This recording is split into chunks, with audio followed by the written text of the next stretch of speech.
Channel. இன்றைக்கி நம்ம சேனலில் எப்படி எக் ஃப்ரை சில்லி சூப் பண்ணுறது பார்க்கலாம். கொஞ்சம் எக்ஸை பார்த்திங்கன்னா நம்ம பாயில் பண்ணி வெறும் அந்த வெள்ளைக்கரு மட்டும் எடுத்து வச்சுருக்கேன். அதில் கலந்த மிளகாத்தூள் 1 டீஸ்பூன் அஜினோமோட்டோ, கரம் மசாலா, மஞ்சத்தூள், சிக்கன் 65 மசாலா. காரத்துக்கு ஏற்ற மாதிரி நீங்கள் சில்லி பவுடர் போட்டுக்கலாம். ஏன்னா நான் ஆல்ரெடி மிளகு போட்டேன், அதனால் 1/4 டேபிள் ஸ்பூன் சில்லி பவுடர். அளவுக்கு உப்பு, தண்ணி ஊற்றிக்கலாம்.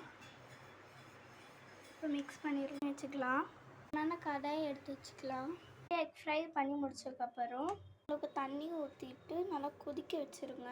ஃப்ரைடே பிராண்ட்லேருந்து சில்லி சூப் எடுத்திருக்கேன், 3 பேக்கெட்டு. இந்த தண்ணியில் இந்த சில்லி சூப் பேக்கெட் பவுடரை போடலாம்.